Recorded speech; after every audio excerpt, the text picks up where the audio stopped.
Hi everyone, welcome to the Emotional Literacy and Mindfulness Academy for Kids, our Mindful Mum series. So we're really excited to share the insights and tips into the life of our real life mums and what they're doing in the home in practicing mindfulness in the home. So I'd like to introduce Sharika to you, who is going to share a little bit about herself, and then we're going to go into some of your tips for you. Hi, my name is Sharika. I have two children. My daughter is 14 years old and my son is 4 years old. And I'm currently working as a playgroup coordinator at Perth Individual College. It's a Montessori school. So Montessori, that's amazing. Those schools are incredible for what they teach with our kids. And so as a mum, what would your top 3 tips be for mindfulness in the home?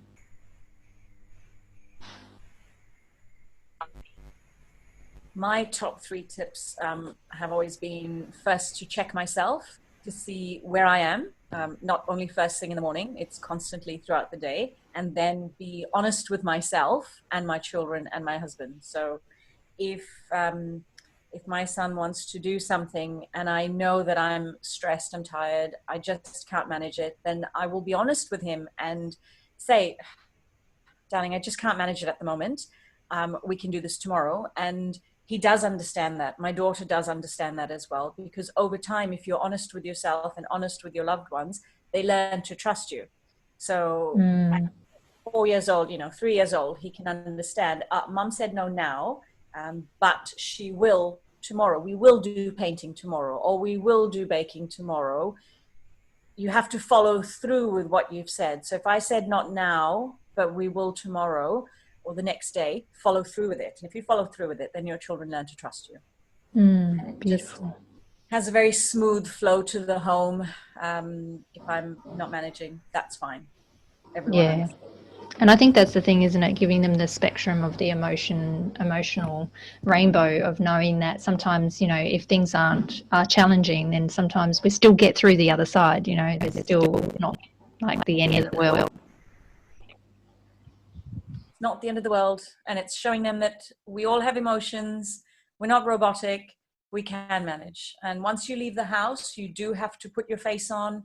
You cannot be open and honest with every person that you meet on the street, and you cannot be open and honest with people that you're working with or in your work environment, because they are expecting a certain amount from you. You're expecting a certain amount from them.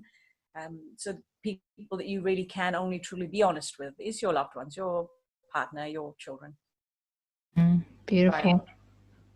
Yeah. And so what does a mindful mum, or being a mindful mum, what does that mean to you? It means to be awake, to be aware, to have my eyes open all the time. Just to be aware, to be awake, to have my eyes open so that I can see what my child's, the little one, what are his needs, my daughter, what are her needs, teenage years, very exciting. What are my needs?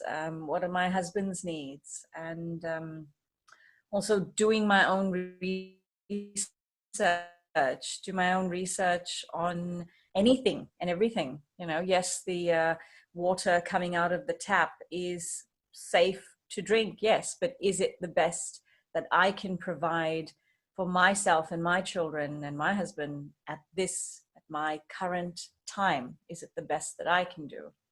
So I have a water filter, a water structuring unit that I've put onto my whole house, because I know fluoride is bad, chlorine is bad, it's bad for our bodies. So, with everything, with food, water, EMF protection for our home. Mm-hmm.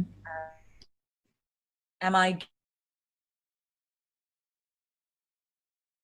in my current situation, I always say my best, and that was the best that I could do for that current situation.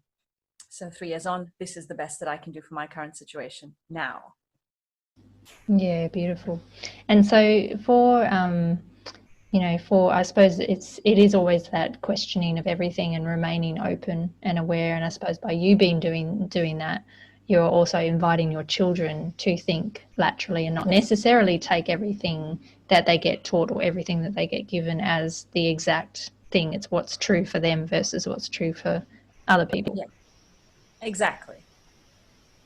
And do you find that actually assists with do you see a change in the way that they interpret as a result of that, or the way that they think, or the way they interact with other children? I wouldn't say a change, because it's what they've always done. They've always done their own research, think for themselves. Like I've said, they've been in a Montessori school since they were 2 years old, and Montessori schools do a lot of research. Children speak up for themselves. They're very independent. So, for example, in my home, which is the same at school, I believe strongly in a prepared environment. So that's something I will say to other mindful moms, is have a prepared environment in your home. And that doesn't mean your house needs to be spotless. A prepared environment just means, what can you do that allows your child independence? That's all. So the dustpan and brush, is it easy for them to reach?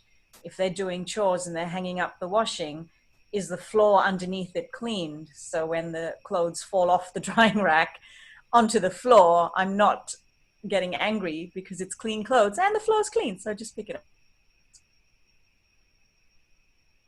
Or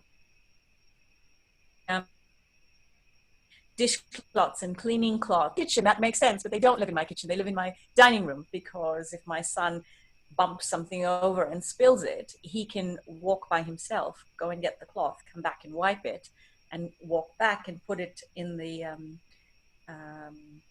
washing basket. He can do all of that himself without me, because if the stoves are on in the kitchen, he's not allowed to enter the kitchen.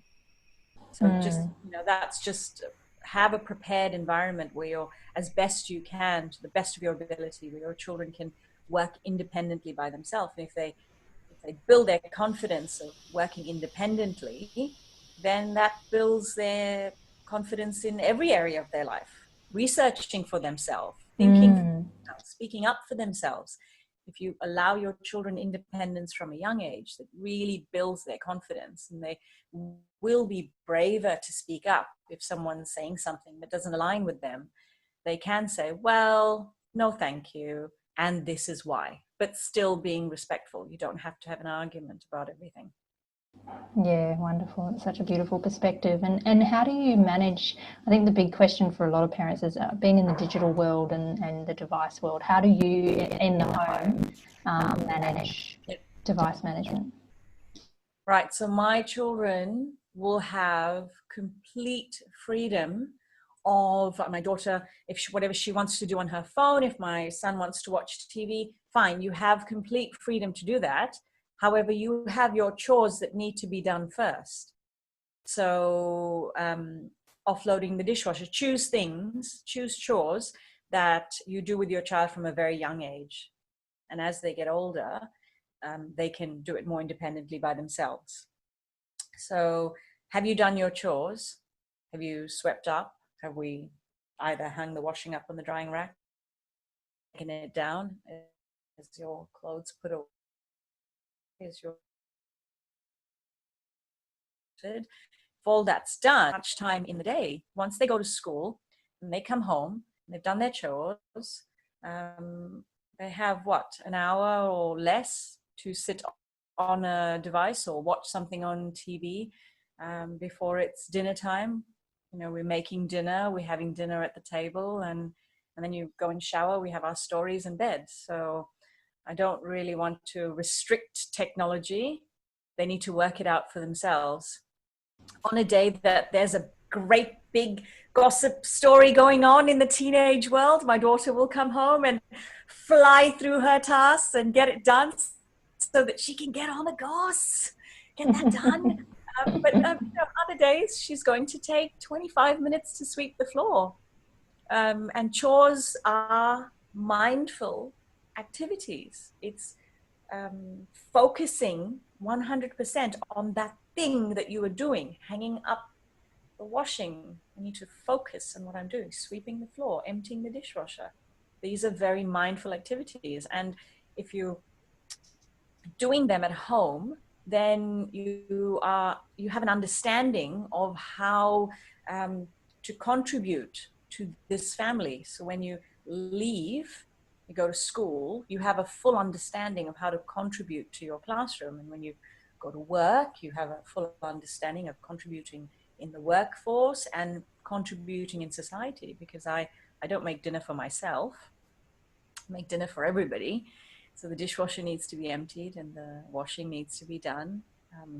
Mindfulness definitely starts in the house, in the home, from very young. You can't expect your children to contribute successfully in society if you're not going to have them contributing at home. Yeah, that's beautiful, and I think that's a practice that my mum really taught us as well. So, and it has helped and I do notice a difference in my adulthood in comparison to other adults. Based on I can see how I operate in society and how I operate in the home in Can you say the comparison. first part again? It just went a bit. It got Oh, stuck. it went. Yeah, we're not doing so good here with our internet connection, but that we'll make it work. I'm sure it'll work. But yeah, I was saying that that's very similar. My mum brought us up like that too, and having chores and always having, and it gave that sense of contribution, and responsibility, autonomy, and it also I can see the difference in me as an adult versus different adults as to how I contribute based on that kind of teaching that I had. So it's a beautiful teaching. So yeah. So what about your kids' most favourite mindful activities that you do in the home? What are their favourites? Oh, right. So I am going to say chores. I'm going to say the chores that they do as one, because it's mental bubblegum, right? You've done it so many times that it's not a stressful thing to do. We're not racing and rushing around. They are focusing on that. So chores, yes, I'm going to say chores. The other one is cooking, definitely. They love it. My son is 4. He can make mashed potatoes from scratch. All I have to do is boil the potatoes, call him when it's done, empty it into a strainer. He gets all the ingredients out of the cupboard and the fridge, climbs up his stool and makes mashed potatoes. He's been doing it from very young with my help, and now he can do it himself. And he's very proud Wow. of himself when he can do that. Um, so that's my youngest son with cooking, loves it. My teenager and we've been doing courses together. So we just do mindful courses together. There's a website called mindvalley.com, and have literally thousands of courses that you can choose from on everything. What do you want to do? Do you want to do tapping? Do you want to align your chakras? Do you want to whatever, however you want to do it. What do you want to do? Yeah, yeah. Plenty. So she goes on there, chooses something. It doesn't have to be done on the exact time frame that they suggest. It doesn't have to be done every day. We do it as often as we can, but that is something that we will do together. And for this week, I've noticed my son sitting with us. So he is getting Okay. older now. So he takes his pencil and his notebook and he sits there writing his notes, because that's what my daughter's doing. So I can see that he's starting to join us in this. Wow, that's amazing at 4 years old. So that's Yeah. really, really great. And they do, they I replicate each other. I started with my daughter when she was 4. I remember the Wow. first course that we did was called Lover Above by Christy Marie Sheldon. And it's just building your intuition and believing in yourself and trusting yourself. And I can see that with her. And can you see that now as a teenager, the impact of that work, and Absolutely. what has been something that's like a standout for you of the impact of those teachings for her now as a teenager? Because I know that there'll be a lot of mums watching that have got younger kids, and it's really interesting to know how does that translate when they're teens. It's the lack of drama. So I remember, so in Montessori schools, we have cycles where the children stay in the same class for 3 years.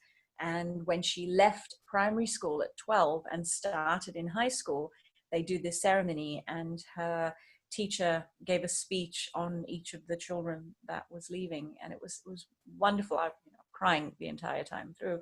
And when she left primary school and started high school, they have an entire ceremony where the teacher will speak about each child. And her teacher made a point of talking about her lack of drama, where girls in that age were involved in the he said, she said, crushes, likes, and she just wouldn't have any part of it. So, we say she's an old soul where she's done this so many times, it's of no interest to her anymore. It's the same with now she's in high school. She's thoroughly enjoying it, just gets on with her work. The teachers have, very positive feedback about her where they can leave her to do her own work. She is sensible. She can manage on her own. Um, I don't want to say too much because now there's a fine line between bragging, and seeing that your child has no fault in them. So I'm trying to think of of what other people have said to me about her and say that instead of me saying it, because obviously as parents we think our children are just the world. We think they're the most precious, perfect. I love the way she can set her own timetable and work at her own pace. I love that. Yeah, that's beautiful. That's really beautiful. Thank you so much. Well, thank you, Sharika, for all your wonderful tips. And it's really great coming from someone as well who is in the Montessori, teachings, and that you also bring that into the home as a mum, and having that translate to a teen and seeing how that, how does it actually what's the result of all this work that mindful mums are putting in place. So I'm sure our mums watching will be very grateful for all your tips and insights. So thank you so much. Welcome. Thank you. I'm looking forward to listening to the other tips that all the other mums have given out as well. Yeah, it'll be great. So anybody that's wanting to find out more, they can. We're on the Emotional Literacy and Mindfulness Academy for Kids page. We'll be posting the interviews on there and sharing mindful mum tips. And if you are a mindful mum and you want to share a tip, then click on one of the links and you can book an interview and we can share some insights. Because if we all share these insights, then we can all, grow our children better together. Absolutely. Yeah, Yes. so thank you so much. Thank you. All right.